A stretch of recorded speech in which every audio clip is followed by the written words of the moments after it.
All right, so rain inside of movies or in movies is about as iconic as you can get, from rom-coms to bigger productions like Blade Runner. It's everywhere. And it definitely is a cinematographer's dream to get access to it and really get access to controlling it. All right, hello everyone, my name is Griffin Davis. I'm a DP currently based in New York right now, and I'm developing, growing, and pushing myself to be the best cinematographer that I possibly can be. And this is sort of an avenue I'm doing that through. But getting into today's video, I wanna go over how you yourself can bring in an affordable, cost-effective rain machine to create beautiful rain scenes inside of your films, and even possibly give you an asset to possibly rent out to other productions and film sets. Now, before getting too far into the video, I will say that this rain machine that we built for ourselves was based around car scenes specifically. However, I'm convinced that you could apply this type of tool and asset to multiple different types of filmmaking scenes yourself. But let's jump right into it. Let me show you off a couple of different scenes from different films that we've used this rain machine on, and show you off some of the looks that we've been able to accomplish and the texture that we've been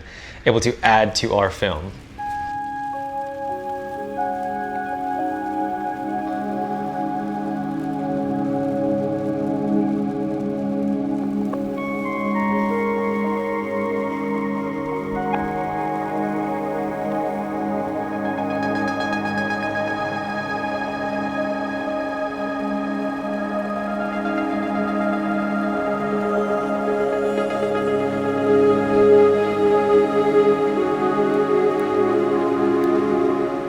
All right, boom. Now you can definitely see that I'm super stoked how the rain machine did and held up within these films, and a lot of people in production were just as happy as well. And it's cool to think that for under $100, really under $50, that we can create something that really rivals big cinema. Now that you've seen how this looks like, with editing and all that kind of stuff, I do want to show you a couple clips of what this system looks like in play and behind the scenes, just to give you a little bit of insight to what we're about to dive into and how I'm about to explain what we're building. So check out some behind the scenes of this thing in action.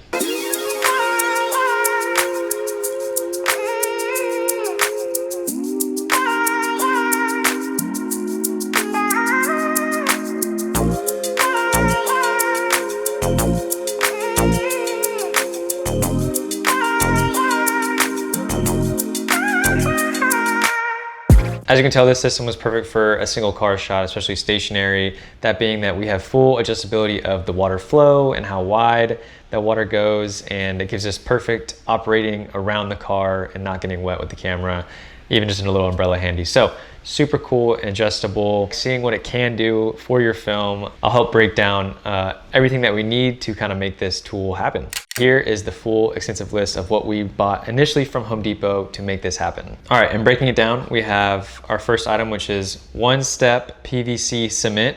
Blue Monster is specifically the one that we used. I think it's great, super simple process, and it's held up for probably 3 years of now, and it does great. Now, the creme de la croix, or the big piece that you need to buy that's a little awkward to carry in the store, is of course a 10-foot pipe of PVC that is 1/2 inch.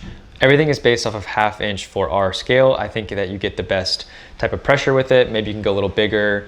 Maybe that's a little sturdier for a longer piece, but I think 1/2 inch is a really good start and worked really well for us and gave us the flexibility of having great pressure. Now that 10-foot pipe will be cut down into 4 pieces. You're gonna have 2 3-foot pieces and 2 2-foot pieces.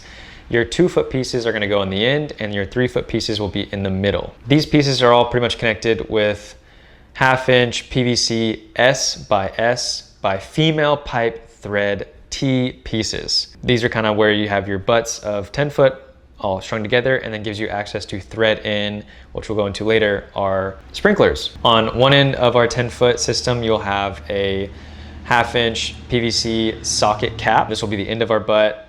And then on the other side, we'll have a 1/2 inch slip PVC by 3/4 female PVC universal adapter, which then you'll be able to screw a hose into. Now jumping back to our T pieces, you'll have a 1/2 inch PVC riser. This allows you to screw in and then have a male adapter that you can screw then the sprinkler head onto. There are multiple different heights, and you can choose what type of riser you want.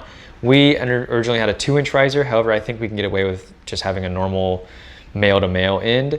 You don't really need the extra height. However, if you want to throw a 16-inch riser on there, by all means. Now, the biggest part, which might take a little bit of looking around and researching, is your adjustable pattern sprinkler head. We have 3 of these, and Really the goal is to get a nice spread. I imagine an 8-foot wide circle that's adjustable. You can even change the rotation of degrees. So maybe it's a 25 degree or a 360 degree. Ours is a 360 degree, and then we can go in and adjust the different levels of how much water and pressure is coming out of the top. I really recommend getting an adjustable one and a really small and lightweight one, being that you're gonna have this thing above the car and you want the flexibility to have a small light rainfall in a storm. Definitely look into, sprinkler heads. Take a little gander around your Home Depot, your Lowe's, what have you, and kind of decide which one works best for you. But essentially, that is all you really need to make this tool happen.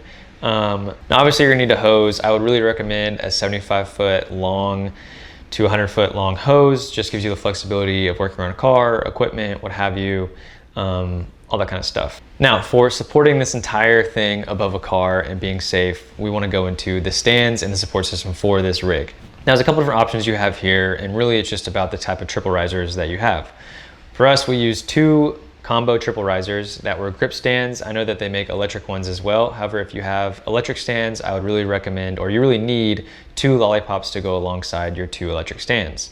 But for us, we use 2 triple rise grip combos and then use some Cardellinis. That way we can clamp the hose on either side, put them inside of the combos, and boom.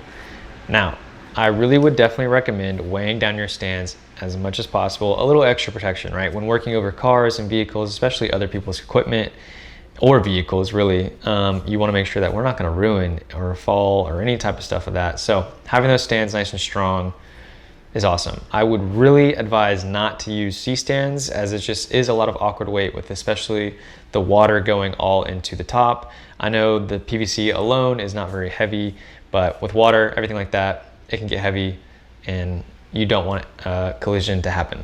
So boom, that is the most part of how you can kind of build this rain machine concoction. I'm sure there's a million ways that you could use this and utilize it in different areas of your own film, maybe in a different scenario.